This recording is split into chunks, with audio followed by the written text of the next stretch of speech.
250 years ago, the Targaryen family conquered Westeros with the help of their mighty dragons.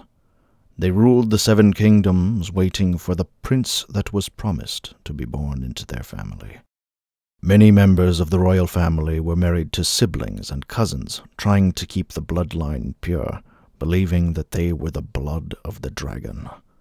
The current king, Aegon V, and his son had, however, married for love. Many expected for Prince Jaehaerys to let his children do the same, although the gods had other plans.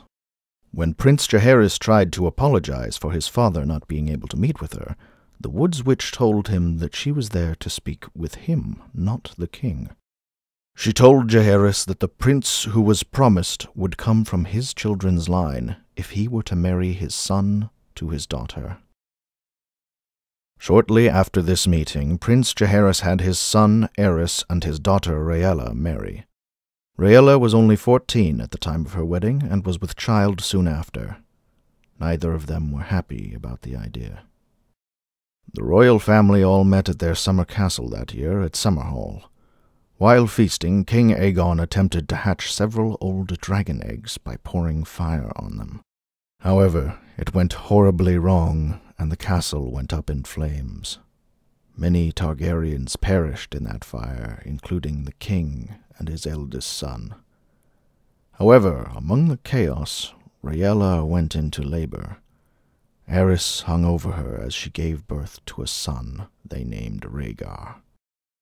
Jaehaerys was crowned king shortly after their return to the Red Keep.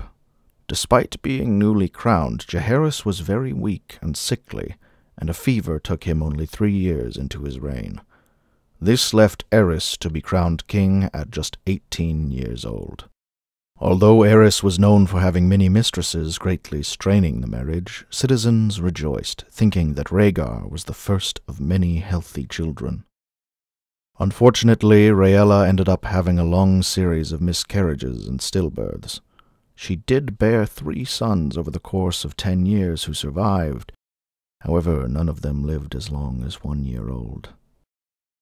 This was the beginning of a downward spiral into madness for Aerys. He became paranoid, thinking that his children were being poisoned or murdered by servants, and tortured many of them.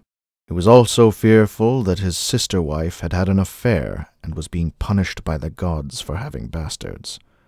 He swore that he would only be with his wife from then on, and had guards watch Rhaella day and night to make sure she was as well.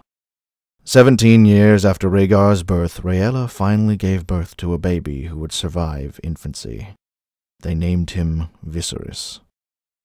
Aerys would only descend even deeper into madness as more bad fortune plagued him. The Lord of Duskendale began refusing to pay taxes to the crown after it became more apparent of the king's instability. Hand to the king and Aerys's close friend Tywin Lannister proposed to deal with this defiance, but Aerys wanted to prove he still ruled, not Tywin. Aerys agreed to meet with the Lord in Duskendale, but was captured and imprisoned instead.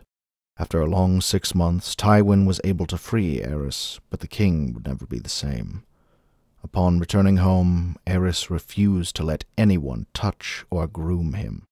The friendship was strained even more when Aerys refused Tywin's marriage proposal of his young daughter to Rhaegar. Since Rhaegar had no female siblings, Aerys eventually had him marry a princess of Dorne, Elia